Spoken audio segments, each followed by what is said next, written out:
IPL یوه نشه دا په هر چا راځي، دا یوازې په انګریزانو او افغانانو راځي، خو زمونږ په ګاونډیانو باندې نه راځي، دا یوازې په افغانانو باندې راځي، او د چا د کست راځي او د چا د کست راځي او ټاکه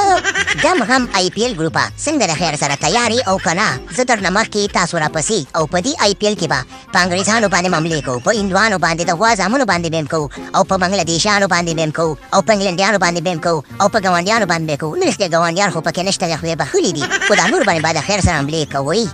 او نیکه ته مخکې موږ درپسې او د خیر سره دا خو IPL نه دی، دا خو د افغانانو دم غم ګروپ دی، او په دې کې به د خیر سره د خلکو نه چمړي وباسو، او په دې کې به زمونږ راج چلیږي، د چا د قسته به چلیږي که څنګه نبي جان لالا.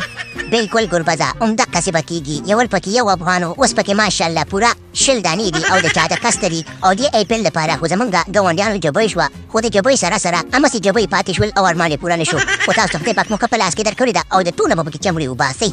او بیا لکه ګلبدینه دا تا په لاس کې چې شی نیولی موبایل دې په لاس کې نیولی دی، پر کښېنه به ولیږې، کلک ونیسه ځان. یاره راشد خانه څه درته ووایم نو، دغه د سلمان خان او شاهرخ خان فلمونه ګورمه چې لږ اکټینګ زده کړمه، اول ته به د خیر سره په IPL کې به زه خلکو ته اکټینګونه کومه او اکټینګ چلونه به ورته زده کومه. یا لکه ګل استاد داسې وې په IPL کې خلک چکې وهي وکټ یې خلي او ته به پکې اکټینګونه کوې، خو زه خیر دی ګربز ته ووایه هغه د شاهرخ خان سره انډیوال دی، ښه اکټینګ به زده کړي، او زه په موبایل کې و د سلمان خان سره لګېم او خبرې کوم او ورته چې ګلبدین غواړي تا سره فلم جوړ کړي، تیار یې مزیدار یې که نه؟ یاره شینوګکه څه به درته ووایم، ولې نه تیار خو یم، زه فلمونو پسې خفه یم چې فلمونه جوړ کړمه، خو خبره پکې دا ده که نه چې شاهرخ خان دی خو سلمان خان دی، تو شاید به پکې دی چې ما سره به هیروین نه هیروین هغه به پکې د ویراټ کوهلي هغه ښځې انوشکا.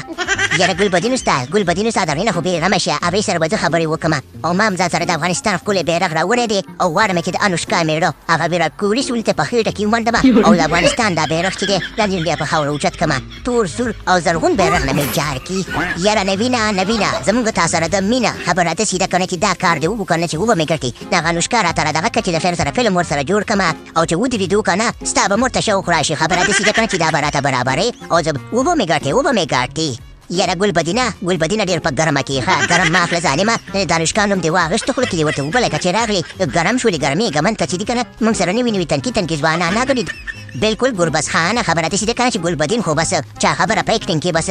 مس راغلی دی اکټینګونه کوي، او موږ سره صدیق الله تلم ناست دی، هلکه صدیقه څنګه چل دی، تیار یې مزیدار یو که نه؟ IPL ګوره ډېر خطرناک دم غم د افغانانو لیګ دی ګوره. بالکل راشد خانه دا خو زمونږ خپل لیګ شو د خیر سره ښه، یو به پکې موږ تللی دي چې راشد خان دی په موږ ګران دی، خو د خیر سره مکمل افغانستان پکې لوبېږي او د چا د قسته لوبېږي، انشاءالله خوند به کوي ښه. او بالکل صدیق الله اتله چې دغه څه ورته ځان تکړه که د خیره سره، او هلکه راشد خانه دی خو موږ سره خو ستا ملګري هم دی فرید ملک، ده ته مو ووایه چې د خیره سره په IPL کې چاته کنځا ونه کړي چې په غم به م واړئ.